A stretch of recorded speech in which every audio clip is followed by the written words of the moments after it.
बिस्मिल्लाहिर्रहमानिर्रहीम। अस्सलामुअलैकुम। हवाम और पुलिस के साथ मैं हूँ सुंदस खान। जी नाज़रीन, जैसे कि आज हमारे साथ मौजूद हैं सीनियर वकील फ़हीम सिद्दीकी साहब। आज उनसे सवाल करते हैं कि जितने भी रक्शे वाले और पथारे वाले हो गए जो लॉकडाउन की खिलाफ वर्जी कर रहे हैं, उनको कराची के हर थाने वाले आते हैं, थानेदार उठाकर ले जाते हैं, FIR लॉन्च हो जाती है, एक क्रिमिनल रिकॉर्ड बन जाता है। उनसे जानते हैं कि ये सही है या गलत है।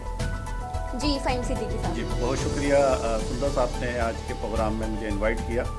आपका क्वेश्चन आज के हालात के पस मंज़र में बिल्कुल आज इम्पोर्टेंट क्वेश्चन है कि जो लोग आवाम हमारी जो बेचारी पहले ही भूख और अफलास की मारी हुई थी, लॉकडाउन ने उसके पहले ही और ज़्यादा उसके हालात बिगाड़ दिए हैं, जिसकी वजह से लोगों को अपने रोज़गार के लिए चाहे वो कुछ भी करना पड़ रहा है, वो बेचारे कोशिश कर रहे हैं। लेकिन 144 एक सेक्शन है जो PPC के तहत इस्तेमाल की जाती है और जिसके तहत ये FIR काटी जाती है और ये सारा प्रोसीजर जो लीगल प्रोसीजर है ये अडॉप्ट किया जाता है।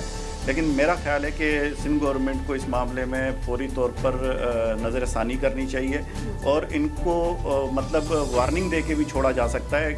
ज़रूरी नहीं है कि आवाम को जो है ना क्रिमिनल बना दिया जाए। एक बेचारे रोज़गार लेने के लिए निकलने वाले शख्स को उठाकर एक रात जो है वो जेल की हवा खिलाई जाए, उसको थाने में मेंटली और फिज़िकली टार्चर किया जाए या उसके नुकसान का सबब बना जाए।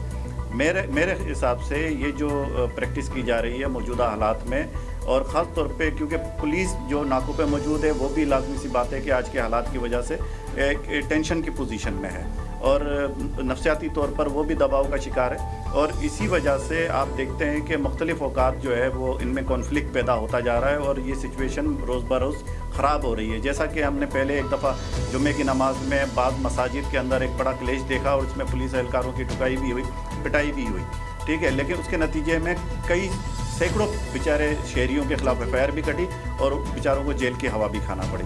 मेरा ख्याल है कि मौजूदा हालात में दोनों जानिब जो है वो सब्र का मुज़ाहरा करना चाहिए और आज के हालात को समझकर इक़दाम करने चाहिए।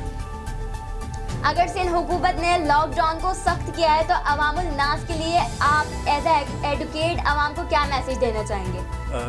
देखें, क्योंकि हमारी हुकूमत जो है सिंध हुकूमत जो लॉकडाउन में सख्ती बरत रही है और जहाँ तक रह गया कि जी खिलाफ वर्जी हो रही है, तो जैसा मैंने आपको पहले बताया कि बेशुमार लोगों के ख़िलाफ़ FIR भी कटी हैं और बेशुमार लोग बेचारे जेल की हवा भी खाकर आ चुके हैं। डबल सवारी पे भी तकरीबन यही सिचुएशन मौजूदा हालात में मौजूद है। और जहाँ तक रह गया कि इस पस मंज़र इसका क्या है, तो वो आपको मालूम है कि फ़ेडरल हुकूमत जो हमारी वफाकी हुकूमत है, इमरान खान साहब की हुकूमत है, वो जो फ़ैसले कर रही है उसको 3 सूबे तक एग्जीक्यूट कर रहे हैं। लेकिन लाजमी सी बात है सिंध सरकार बिल्कुल डिफरेंट डायरेक्शन में जा रही है और मैं समझता हूँ कि सख्ती उतनी बरती जाए जितनी की ज़रूरत है आज के ज़माने में, क्योंकि अल्हम्दुलिल्लाह पाकिस्तान जो है 0.002% जो है हमारे यहाँ कोरोना का केसेस का जो है वो रिकॉर्ड मौजूद है। तो हम दूसरी कौमों से बहुत अच्छी हालत में हैं, तो इस तरह की सख्तियाँ ना की जाएँ तो बेहतर होगा। जी नाज़रीन, जैसे कि आपने देखा सीनियर वकील सिंध हाई कोर्ट फ़हीम सिद्दीकी साथ हमारे साथ मौजूद थे। अगर आप किसी भी कानूनी मशवरे के लिए राब्ता करना चाहते हैं तो नीचे दिए गए नंबर से आप राब्ता कर सकते हैं 03212822 बहुत शुक्रिया सुंदर जी। आइंदा भी जब बुलाएंगे इंशाल्लाह मैं इसी तरह आपकी मदद और हेल्प के लिए हाजिर हूँ। जी, सुंदस खान को नए इशू के साथ, नए टॉपिक के साथ इजाज़त दें। अल्लाह हाफ़िज़।